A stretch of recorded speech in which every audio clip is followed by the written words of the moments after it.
Hey guys, Pieguyrulz here, back with another Legend of Korra vlog. Today we are going to be talking about the episode Peacekeepers. Um, wow, a lot of stuff happened in this episode. Like, things are a-changin'. No longer are we in the southern tribe. We're back in the city, and we get to see Lin Beifong again, which is cool.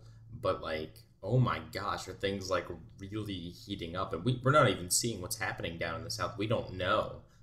For all we know, the North has like destroyed the South. I mean, we see a little bit of it with Korra's uncle, but that's it. All we know is the South has destroyed the North, or maybe both sides have been completely wiped out by angry spirits or something. I do have a feeling that's what's going to happen. Not that they're going to get wiped out, but that the North and the South are going to, do this war thing, and just in the middle of it, all these spirits are just going to come out and wreck everyone, and it'll turn into a different kind of war. That's my guess. But yeah, there's a lot to talk about in this episode. So yeah, we get to see Lin again, which is nice, but she's kind of a jerk in this episode. I mean, I get that things are a little bit Korra's fault, kind of, but at the same time, she didn't really cause the war. And you can't really blame her for taking a side, considering it is an invasion. It's a straight up invasion. And you can go back to well-intentioned extremists all you want, but, the North just can't do this without, expecting some kind of fight or resistance. So let's see.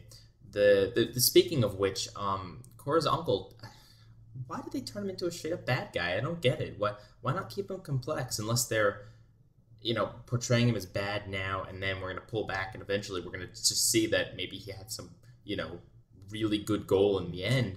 But at this point, it just seems like, like he even says, he's like, I just told the Avatar what you wanted to hear. Come on, complex characters. Don't go, don't do that. We don't need a Fire Lord again. Like, not that the Fire Lord was bad or anything, but we're beyond it. We're complex, come on, we can do this.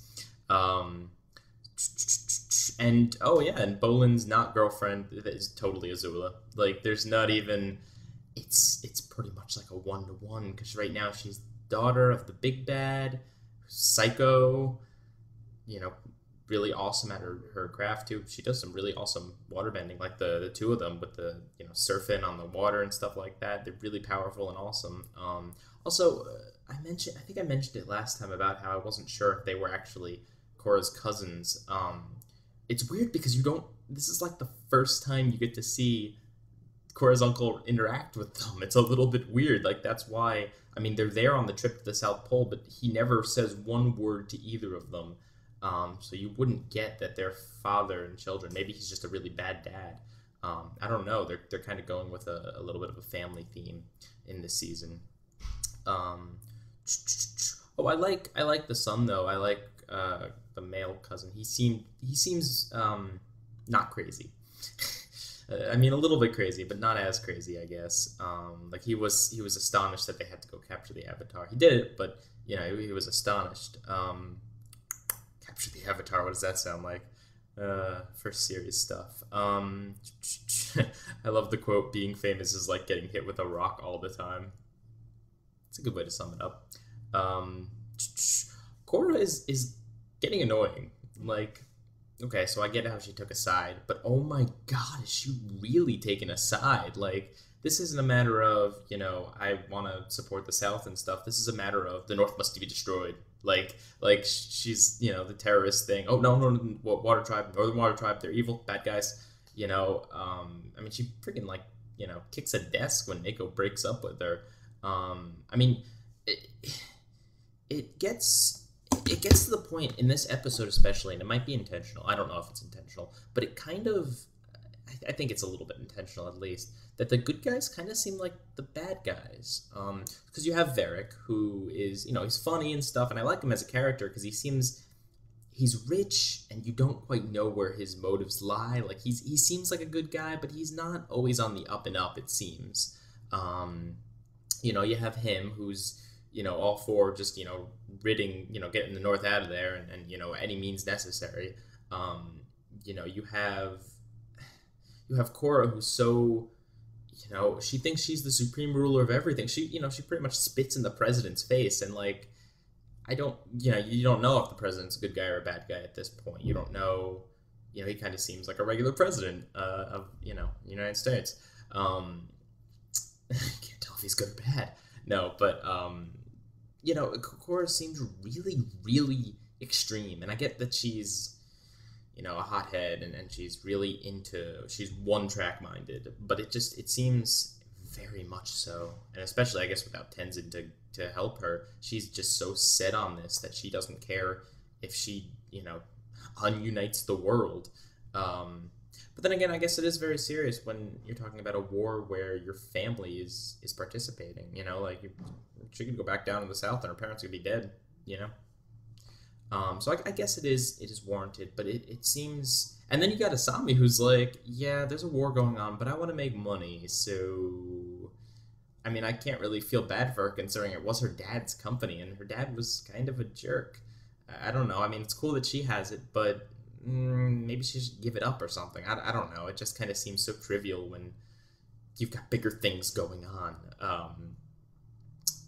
And Varrick's making propaganda films too, which is funny and cool. And Bolin, this is the season of Bolin. He's just awesome.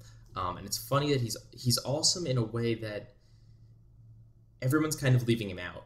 But because everyone's leaving him out, he's kind of doing his own thing with Varrick, and he's finding himself because everyone else seems to be. And I have a feeling there's going to be a point later in the season where he has to reunite everyone or something. He's Xander from Buffy, if you look at it like that, where he like the Zeppo episode, where he's not particularly special in any way, shape, or form, but that's kind of what makes him special. He's not too smart, he's not too strong, he's decent fighter, but he's not amazing or anything. He's just him and honest and a good guy, and that's kind of his power. He's heart, if you want to put it in that terms. So it's been really nice to see a lot of Bolin. What else? I took a lot of notes for this episode. Oh yeah, terrorism. Man, the building gets blown up. And then, talk of the president having to help, a foreign land, that Korra thinks the president should, and other people think the president should get involved. Seemed a little bit like U.S. politics, which is ironic. They're just running the gambit. There's Civil War and they're World War II and they're, and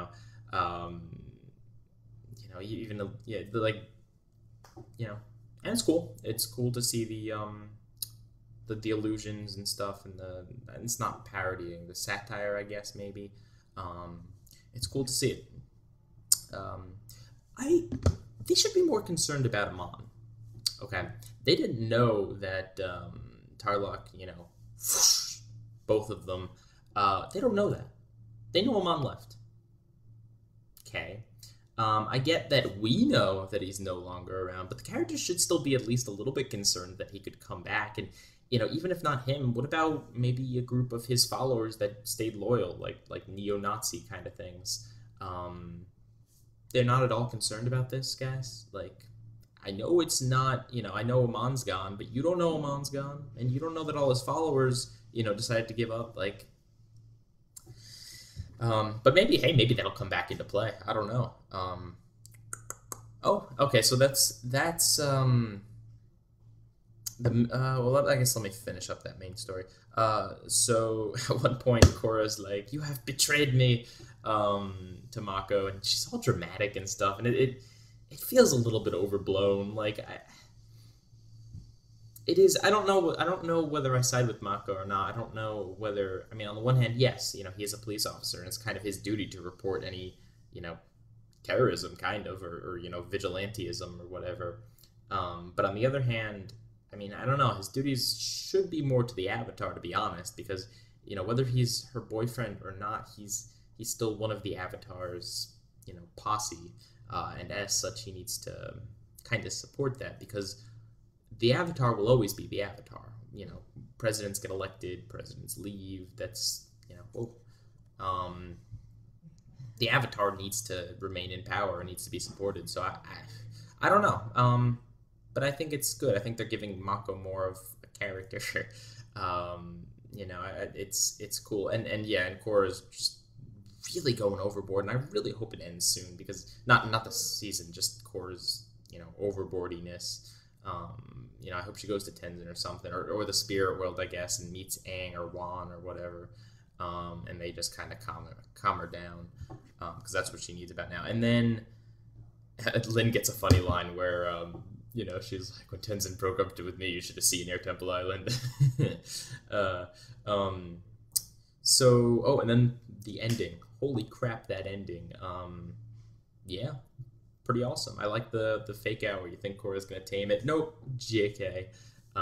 Gets eaten by a spirit monster. And I assume that it's going to take her to the spirit world, and that's going to, because we haven't seen the spirit world yet, and we know it's coming. We know there's scenes with the first Avatar, Wan, and we know that I think there's a scene of her with Aang, but, it's coming. We know it's coming. It's just weird that we just got to Republic City and now we're just leaving it. But I guess the other characters will be in Republic City. Okay, so that's the main story, and then there's the side story, the cute little side story where Tenzin teaches Milo how to train the flying lemurs, which is cute because Milo's lemur is called a Pokey, and so Milo is a Pokey trainer. And Tenzin turned him into a monster, so Tenzin's a monster trainer.